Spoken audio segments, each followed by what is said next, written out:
So we want to make sure that we have that strategy. Okay? I really believe in the 12 commandments of control, so let me walk through them pretty fast with you. Number one is the environment. Your environment in terms of the seminar, and I know Bill has talked about this, is pretty important to give an influence of what the group is like.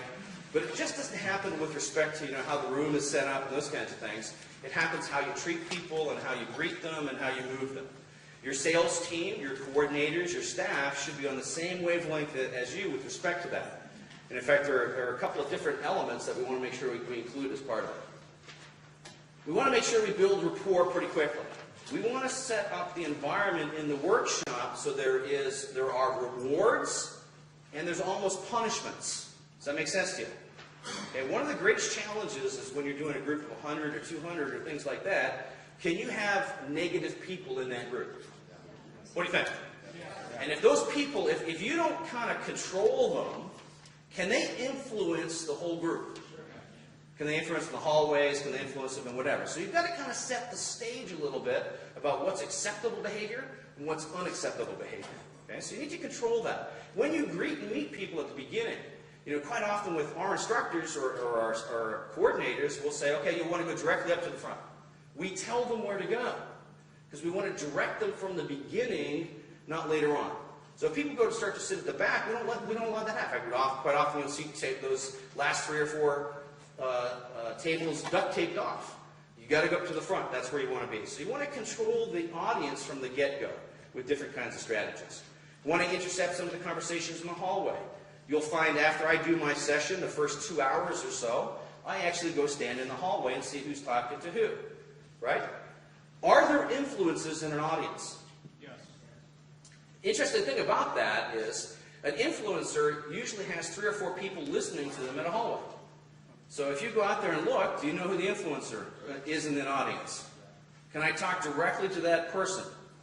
Yes, I can. Right? So we want to start to figure out who they are, what they're about, and start to influence that way. So we need to control the environment. So that's the first piece. What's acceptable, what's not, what's rewards, and what's punishment. Now, how do you do that? Well, a good piece for me is, quite often what I say is, there's 2 pieces to what I do in terms of workshops. First of all, I'm a teacher. And as a teacher, I'm going to give you great strategies, great techniques to get you onto the path to success. But I'm also a coach. And let me ask you this question. Is a coach always nice to their players? No, they're not. Why would a coach not be nice to their players? Because they see more in the player than the player sees in themselves, don't they? And quite often, does a player need a little kick? Yeah, they do. So is it okay for me, as a coach, when I see you wandering off the path, on the wrong path, for me to gently and nudge you back? Is that okay? Yes. Okay, is it okay as a coach if I see somebody who's like a red light thinker, to kind of deal with that individual? Sure. Is that okay? Sure. How many people here, for the benefit of us, so that we can get to that M2 status, so we can be that multimillionaire, for me to kind of put people back on the path, how many people would allow me to do that as a coach? Let's just see a show of hands. What am I getting here? Agreement frame, right? To allow them to do what? To be firm. So, by the way, when I do this, does that also tell me who the red apple is? Yeah, it does, because they don't put up their hand, right? Okay, so automatically I'm starting to gauge who the audience is, right? The next area that I want to focus on is building rapport and then leading. Building rapport is really about connecting with them. So we do want to make sure that we connect with them. I want to make sure that I'm like you. So, there's ways to do that. There's called matching and mirroring, where we want to mirror values. We want to do visual, auditory, kinesthetic, kind of advanced kind of topics. But we want to make sure that we match them. So, quite often I tell them about the fact that I was sitting in a workshop just like you're sitting there. I spent $4,000 to be in a 4-day training program. And at the end of the four days, I kind of wondered whether it worked or not. Does that match who they are and what they're about? It does. So I talk about the fact I have 3 kids. I talk about the fact I'm married. I've been married for 20 years. To build the rapport level with them. Once I have rapport with them, can I start to lead them a little bit? Yes, I can. In fact, I'm pretty directive about leading. Question for you. Why did I have you stand up right from the beginning? Actually, Bill did, but I would have done that anyway. Why would I get you stand up right from the beginning? To command.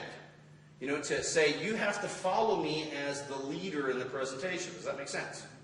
Okay, so you want to make sure that you're starting to build rapport. If you take a look at some things that I was doing in terms of building rapport, first of all, did I set the stage up to be the left brain and the right brain? Where's the left brain? It's a logic piece. Where is it? On your right. It's here. Where's the right brain? Here. Am I starting to separate the stage? Okay. Why did I do that joke? Is it because I wanted to have a laugh? No, it's purely to condition them to take my direction. Do this. I said, turn a page and draw a circle. Okay? Do I really need to do that? It's in the workbook. Do I need to do that? No, why am I doing that? I'm starting to lead you to follow my direction. Does that make sense to everybody? Okay? You'll see some instructors that'll post their schedule up on a PowerPoint presentation. Right? You know, 9 to 5 we're going to cover this, 9 to 5 we're going to cover this, 9 to 5 we're going to cover this. I don't do that. What I do is let me just talk about the schedule, and I go over my overhead and say, okay, what I want you to do is just pull out a piece of paper there and grab your pen. Pull out a piece of paper there and grab a pen. Yeah, that's right. Okay, here's what the schedule is going to be like. Okay, so what I'm doing is I'm directing them. Once I've built the rapport very quickly, I start to direct them. Right? Permission frame. I gave you the teach versus coach piece, you know, so you ask permission to be a little firm with them so you can move them on the right path. Right? So we want to make sure we're asking, if I can show you how to make $1 million, will you allow me to do this? It's kind of the language pattern I'm going to use, right? If you could get this, would you allow me to do that? Right? So we want to use this kind of language. We want agreement frames as we're doing a presentation. What they're called are tag questions. A great guy that does this is Tommy Hopkins. You know how many people have listened to Tommy? He's a pretty good guy, isn't he? Okay. Okay. How many people have listened to Tommy? He's a pretty good guy, isn't he? Bill's a really good guy, isn't he?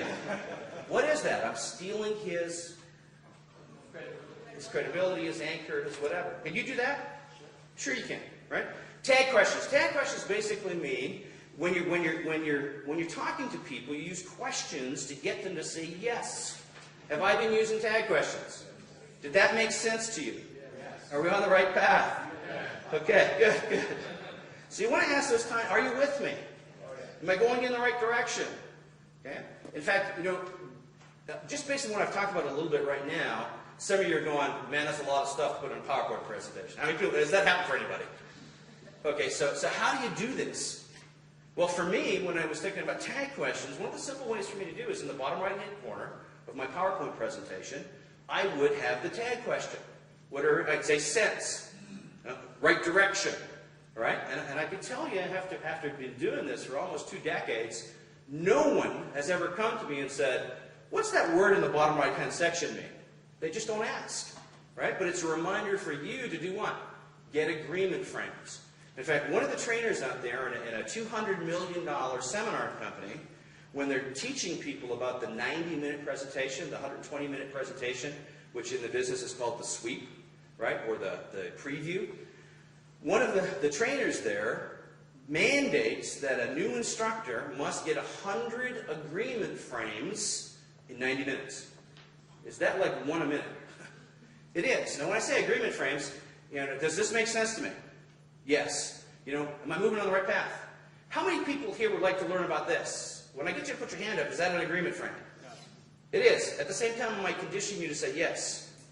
I am. Isn't that the old insurance sale? Get them to say yes 100 times and then ask for the order, right? Is your name Jim Francis? Yes. Do you live at 14? Yes. Are you looking for insurance? Yes. You know, is it the $1 million policy or the $5 million policy? They'll apply. How many people are interested in this? So we want to write these tag questions down. Yes, yes, yes, yes, yes. And then as we do that, we condition people to follow as opposed to not. So we want to make sure we're doing that. Right? You can do the right thing now. Right? Change beliefs. When people come into a workshop, whether it's a 2-hour workshop, 1-hour workshop, 3-hour workshop, do they have certain beliefs that you have to deal with? Okay. Are the people in that workshop that are afraid of spending money? Yeah, there are. So you need to deal with that someplace in your presentation. You do. Are there people there that are apathetic? Yes. Are there people there that have a security mechanism that says if I don't spend the money, if I don't buy something, that's safe? What do you think? Yes. Yeah, because in the past they bought something and what happened? They lost their money, right? So do we have to change those belief systems over time? What do you think? Yeah, we do. So someplace in your presentation, you have to write down what are the top 5, 6 belief systems that you have to deal with, and make sure that you deal with them in your presentation by changing their belief systems, by changing it. You'll have people in there that will say, I'm too old, right? You'll have people in there that will say that I'm too young. Is that a belief system that we've got to get them over? So if I know that, do I make sure that one of my testimonials of somebody who is 78 years old that made $100,000 and was buying real estate for the first time in the last 6 months? Do I have somebody from, literally from Denver here, you know, a young kid, 19 years old, that made a little more than $10,000 on his first deal with no money out of pocket? I do. Why do I do that? Because there's going to be that belief system about being too young, being too old, right? There's going to be that piece about being apathetic or whatever that might be. So we need to make sure we script our presentation to deal with those kinds of things. So if we're apathetic, we want to make sure that turns into action, right? If there's doubt, we want to make sure that it's firm. I doubt this works. I've got to demonstrate them through testimonials, through social proof that it does work. They're going to come in with their plan. What is their plan? Their plan is to work in a company for 40 years, take a 40% pay cut. Do we have to get them away from their plan and onto our plan? Yeah, we do. So we need to attack their plan on a regular basis. You need to attack retirement. You need to attack the job. You need to attack those pieces and say, hey, that doesn't make any sense, does it? Right? Isn't there a better plan out there? I mean, is the plan to be a job just over broke? Is that the plan? No, it's not. What's the plan? Maybe to be self-employed, maybe to own multiple real estate, be passive income. So I will want to attack their plan on a regular basis so they get your plan. Some of them will say that, geez, I really need to do that. Is need enough? No, and in fact, we're going to need to use some language that's going to change that need to a must. You know, they must have that. They must need that. It's not the need, it's going to be a must. You're going to say that you're going to have one issue with a certain individual. And that certain individual, I'll call them a driver. Does everybody know what a driver is? I'll go over the 4 personality styles in a second. But a driver thinks he can do it himself. You know, the challenge with the driver is when they come to a workshop like this, they listen to what you have to say in their first 2 hours or their first day, and then what do they think they're going to do? They're going to take that information and go do it themselves, right? Okay, so you need to attack that driver in terms of how they're going to be successful or not. Because if you don't, by the way, who are most of the buyers? The drivers. Drivers tend to be buyers, don't they? That's right. Because they're type A personalities, aren't they? That's me. So if we don't leave, if we don't, yeah, and you're going, hey Jim, get to the bottom line, right? Right? So you got to understand people. So let me just give you a quick snapshot of understanding people. Basically, there's 4 types of people in the world. You know, the Chinese did this thousands and thousands of years ago. Dr. Merrill made this kind of famous. Larry Wilson actually took it into a book tape kind of thing, Wilson Learning Systems. But basically, there's 4 types of people. If you understand the 4 types of people, social styles, you can sell to them. How many people would like to learn this, by the way?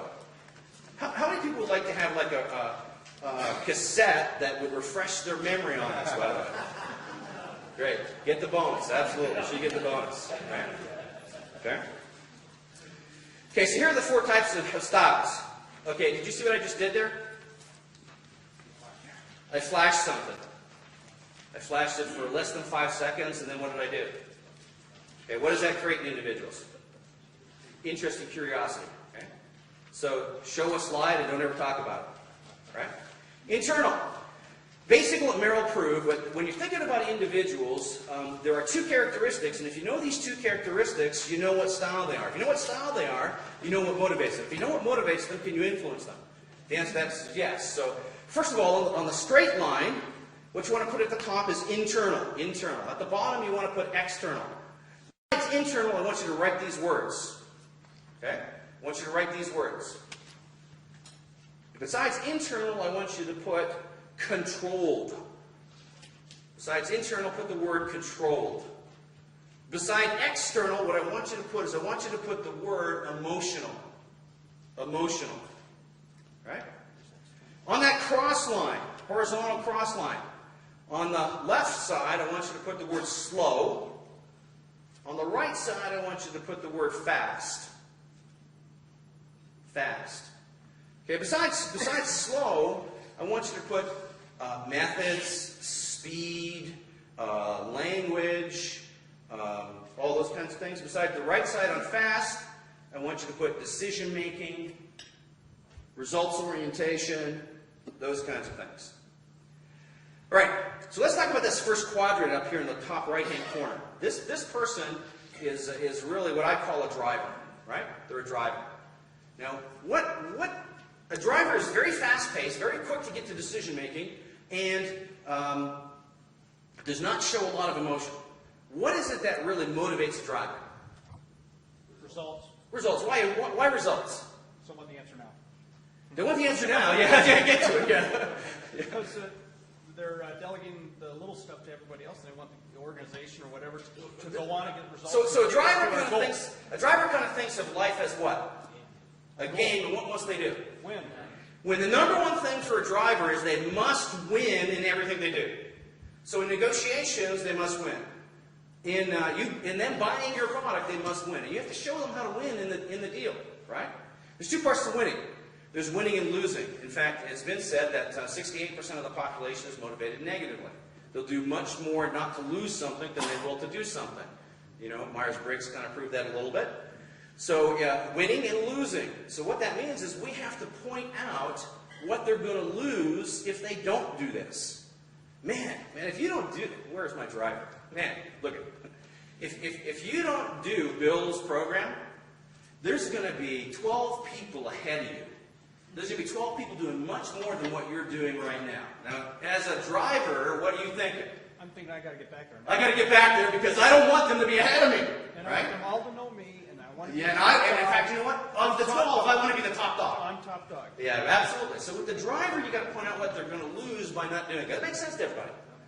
Okay, it makes sense to the drivers for sure. And the next individual is an analytical. An analytical is really slow-paced. They're very methodical. They're very systems-driven. Very systems-driven. Their number one value in life is to be what? Right. They must be right, and they can't be wrong. Okay, so if you're negotiating with them, this is one of my favorite techniques when it comes to real estate investing. You know, I do a 17-page inspection report off a software program I have, and it points out all the problems with your house. And if I know they're an analytical, and I'm saying, hey, listen, you're asking 110 for the house, this report clearly shows that there's at least $10,000 worth of repairs and things like that. And what does the driver do? They don't question whether it's 10,000. What are they doing? They're looking at the report going, well, that number's not really right. It should be 99. Okay, so I take off the 99, and then I move to the next one. See, the driver's about the system, about the numbers. They have to be right. So you've got to show them how to be right in the deal or how to be right in the process. And if you're trying to negotiate with them, you show them what they're doing wrong in terms of the negotiation strategy. Does that make sense? Okay. The next individual is an amiable. An amiable is very slow-paced. They show a lot of emotion. They're very concerned about the relationship, the team, those kinds of things. What is it for the amiable? What are they really looking out of the deal, looking out of the product, or those kinds of things? The relationship, to feel good, right? So with the amiable, do you want to talk about all the benefits of your product? No, what you want to talk about is being part of the team, part of the group. We together will accomplish this. I'm trying to sell mentorship. What am I talking about? This individual is going to take you by the hand and walk you down the path to success. In fact, you know, with most of our mentors and our mentorees, they become lifelong friends. If somebody's an amiable, is that something that's appealing to them? Right? Absolutely. What about an expressive? The next individual is an expressive. Very fast-paced, very fast-paced. They want to get to the emotion very quickly. You know, what is it for them in terms of what they want to get out of the deal? Their number one value. I have a bonus for somebody who figures it out. Socializing. You got to figure it out. I need the answer. To be right. No, that's more the amiable. Expressive, fast-paced. To be the star. High energy. They want what? Life has got to be what? There you go. Very good. Now you're going to sell those, right? It's good too. They're the same. So fun. They don't like apathy. Okay, so they want to have fun in the process. You know, years ago I worked with the Charles Gibbons organization, and I actually kind of helped them bring their Tax Master Tax Defense program to fruition, which was 50-plus tax professionals in Atlanta who were ex-IRS agents. Does that sound like kind of a dry product? Yes. It is. So if you're talking to an expressive and you're trying to say to them, well, what we can do is save you $1,000 to $5,000 on your taxes, make sure that they're safe, secure, and you're not getting ripped off in terms of the IRS, that's a little difficult sale to somebody who's expressive, is it? What do you think? Yes. But can I take my tax product and make it so it's fun? Yes. Yeah, so what do you do with that kind of individual? Say, hey, listen, you can save $1,000 to $5,000 in the next 30 days. Can you imagine having $1,000 or $2,000 extra? What would you do with that $1,000 or $2,000? Might you take that special, significant loved one to a beach, like maybe Hawaii? And as you're sitting on that black beach in Hawaii, and the sunset's going down, and you're sipping a glass of champagne, do you know what's going to happen? Is that different than my tax product as my tax product? It is. So do we need to change our style in terms of who they are? There is. Do audiences have certain styles? Yeah, they do, depending on their business to business or business to consumer. Generally speaking, the quadrants are 25, 25, 25, and 25. Now here's the problem for most presenters. What style do they use to communicate it? Their own. If they only communicated their own style, who are they missing out on? 75%, right?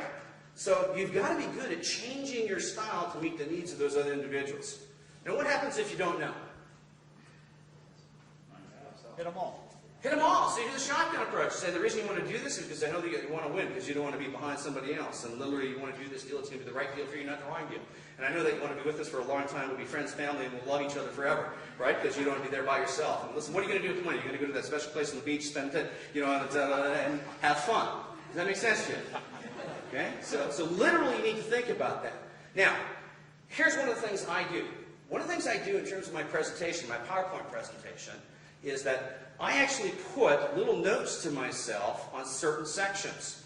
If I'm doing a numbers section, is that the best time to talk to an analytical person? Yes. It is. So while I'm talking to that analytical person, I'm going to have a message for the analytical person. So I'm going to communicate to them about our products and services and how that when we do our products and services, we make sure that you don't make mistakes. Man, with our software program, there's no way you're going to make a mistake. In fact, it just pops up the window, it has all the little detail, and when you do that, it gives you all the right numbers. You'll figure out what the ROI is. You'll figure out what the cap rate is, because you don't want to make a mistake on that. And am I talking to the analytical person? Okay? One caution with respect to seminars. When you're doing seminars, whether it's 1 day, 2 day, or 120 minutes, there is one individual who's a bit of a challenge. And who do you think that person is? Driver. The driver. Why is the driver a bit of a challenge? It's a stinking long time. Taking a long time to get to that point, right? And if you're an amiable, you want that to happen. You want it to be, a relationship, that find out who you are and all that kind of stuff. So you got to deal with the drivers pretty fast. Right? So normally in a workshop or something like, hey, listen, I know there's really 4 types of people in here. There's the people that that like things to go very slowly, and then there's the people that want to go really fast, right? They want to get to the bottom line. Now, for you people that are going really fast when you get to the result right away, we're going to get there. But you need to give me some breathing room. You need to just back off for a minute, because I'm going to show you a technique in a few minutes that'll make you $50,000. And if you kind of blow me off, you're going to miss out on that technique. Okay? So what did I just tell the driver? But I also gave him what he wanted, didn't I? Which is what? If you stay with me, you're going to win. Okay, so you got to do that. You realize your drivers are going to be a bit of a challenge in terms of that. How many people would like to have some scripts and language to talk to drivers, to talk to expressives, to sell you? How many people would like to have that? Oh yeah. Okay. No, seriously, how many people would like to have that? Okay. If you go to the back right now, you can pick it up. All right? Okay, Vic, stop. It's in your book. It's in your book. Just wanted to see if I could do it. Now, handouts.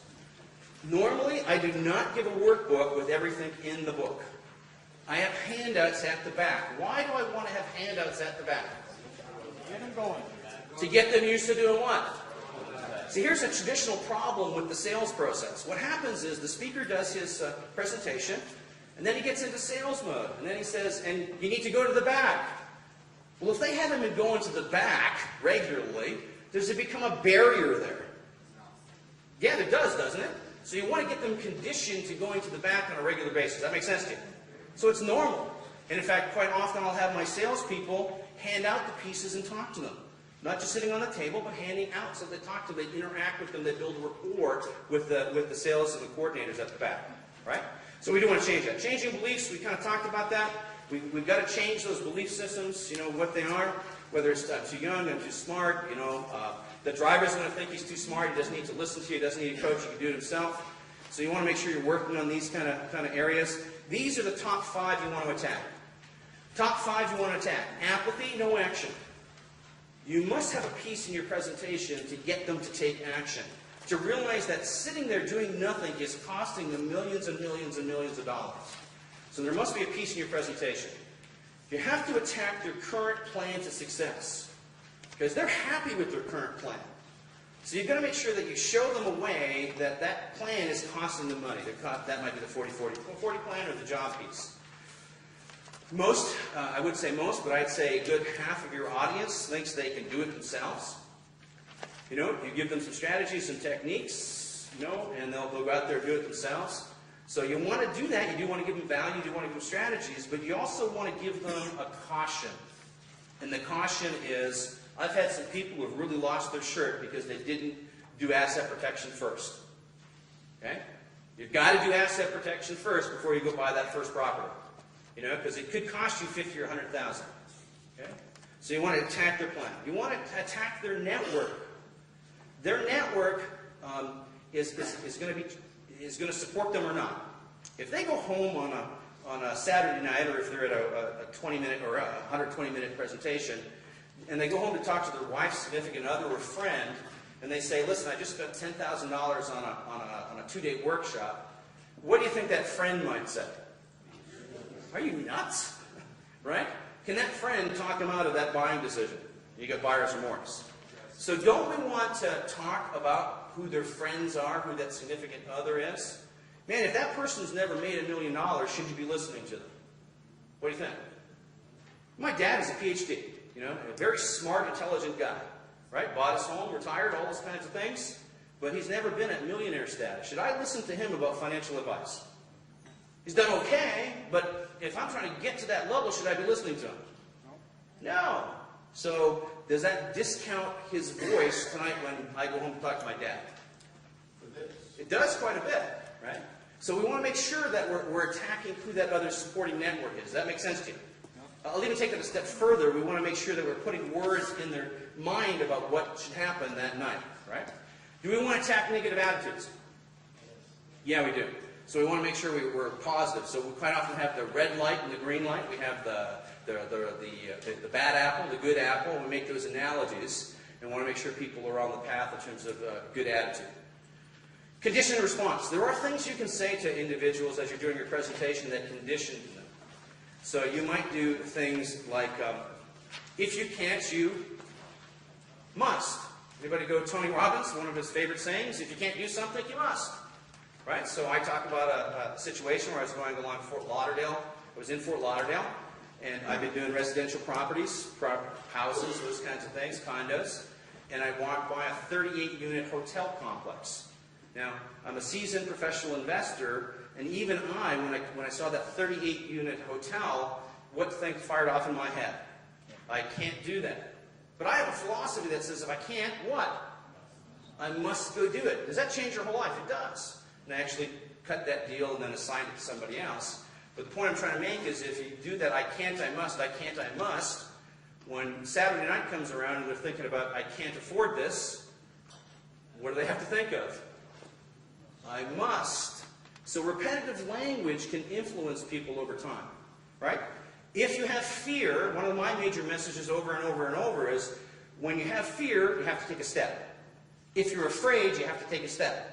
Okay, I demonstrate that with the Tony Robbins Firewalk story, but I reinforce that regularly in my presentation. So what's going to happen to them on Saturday night when they're thinking about buying? Is fear going to pop up?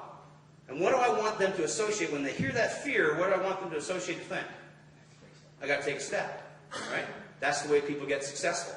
So you want to create these kinds of themes, repetitive languages to influence people. Directives, tell them what to do. Directives means from the beginning, tell them to stand up. Directives mean, hey, grab your piece of paper and do this. You want to be directive and you want to have the authority and be in control. You also want to tell them how to respond. Hey, listen, when you go home tonight and you're thinking about buying this product or service, there's going to be two ways you can think about it. Here's the first way. Here's the second way. Now, the first way, you're going to go back to your normal life, and you're going to be your normal individual, go back to your job, and you'll never be successful. Because people come to these programs all the time. However, if you choose the other thought process, this is what happens. They start going on the path of success. They buy the first property, the second property, and they're successful. Have I mimicked what their thought process is? Yes. And I'm directing them as to what their thought process should be tonight, today. Can I do that in a 90-minute presentation? Yes. Yeah, I mean, I've got lots of friends who'll say something like, hey, listen, so here's what's going to happen. We're going to spend 90 minutes together. And at the end of 90 minutes, a certain portion of you are just going to walk out. Now, if you do that, you're going to lose out on da-da-da-da-da. However, the people who said, come on with us, you're going to earn da-da-da-da-da. Am I conditioning them to think the way I want them to think? Because really, there are lots of other things they could do. They might have objections. They might have whatever it might be. Repetitive language does work, so you want to use some repetitive language. I gave you some repetitive language in the book, but I'll give you a few more. Education is expensive, but ignorance is even more expensive. Action gets you a bonus. Everything I do, action gets you a bonus. Why am I going to do that? Do you think there's going to be a bonus with my product? Do I want them to get the bonus? I do, right? Scarcity. There's only a few of these. There's only a few spots left. There's only 12 of these, right? So you want to use scarcity. Millionaires do this. People who are successful, this is what they do, right? And if you're not doing it, then you're not going to get there, so you've got to do it. A simple technique would be say, hey, listen, how many people here are real estate investors? Okay, great. If you're a real estate investor, do you know the power of education? Yeah, because it's the education that got you to where you're at, isn't it? Okay? That next level of revenue, of whatever it is, isn't that going to take more education? Okay? So I'm saying that education is very powerful. When you learn, you earn. When you learn more, you earn more. So I want to use those kind. I wonder if you can. Some embedded language. You want to say some language, and I've used it a few times already. By the end of this session. Did anyone hear me say that? Is that an indirect command to buy? It is. Buy now. You're probably imagining. Is that an indirect command to buy? Okay? At a subconscious level, we recognize that word buy. Right? The way to success is very clear. By the way. Okay? Very indirect command that you should be buying. So you want to use some language. And I don't know what you believe about hypnosis and those kinds of things. I think, Donald, you mentioned that, didn't you? Right? Does it have an influence on people? Absolutely. It absolutely does, right? So you want to start to master some of that. One of the ones I use regularly is, hey guys, in the real estate game, you make your money when you buy, not when you sell. You make your money when you buy, not when you sell. Has anybody seen the gestures I've been doing as I say that? Every time I said buy now, by the way, what am I doing? Buy now, by the way, take action. I'm pointing at the back, right? You'll get it at a very subconscious level, no question. Buy now. There's some great stock guys out there that I had the privilege of working with, and some of those guys really have taken this to another level. And what they'll do is on their presentations, they'll say, there's an entry point. How do people do the stock market? So you got entry points and exit points, right? So when you do an entry point, this is where you buy, isn't it? Isn't this really where you buy? It is, isn't it? Okay, and when you buy, what happens? Then when you buy, you profit. How many people like to buy and profit? How many people here like to buy and profit? Some of you are getting it, some of you are going, I don't know about you, Jim. So they're saying that every chart, they say, you buy and you profit. Buy, profit, buy, profit. You hear buy, profit for 120 minutes. Do you think you associate buying with profit? What do you think? How many people are seeing how this might influence some people? How many people are sitting there going, oh my God, I was a victim of those guys. And I'd probably trade them. Right? So we want to use repetitive language. Good. Hey, is this really good stuff? How many people are getting some value out of the last 60 minutes? Is this good stuff? Great stuff. It's great stuff, man. Isn't it great stuff? Right? It's good stuff or great stuff? It's good. It's great stuff, right? So you want to take the good to great. And so I want to use those kinds of language patterns. If I can, I must. Right? Fear equals action. When I'm afraid, I take a step. Right? So you want to use these repetitive pieces. Does body language influence people? Sure. So there's a couple of things I use from stage that have an impact with people. So first of all, you want to become pretty good at body language. There's a great book out there called Subtext by Julian Fast. Right? So you want to pick that up. But there are things you can do in terms of body language to control an audience, a group. So for example, if I want questions, what do I do? Anybody have any questions? Am I telling you it's okay? I want questions. Hey, are there any questions? What did I tell you? There's no questions. Somebody's doing behavior I don't like, right? And I see it in the audience. What did I just tell them? Bad boy. Right? There's a point that I disagree with the individual. Did I tell them anything? Yep. So can body language have an influence? What do you think? Yep. Yeah, absolutely. So you want to be pretty good at body. And when you're trying to deliver something very direct, do you want powerful body language? Right? Everybody's attracted to Tony Robbins kind of gestures, right? So you want to start to learn some of those things. So that book is a very good book to kind of learn some of those things. Mind reading. Very good skill. It's an excellent skill. It is really putting yourself into the position of that individual and then thinking through what they're thinking.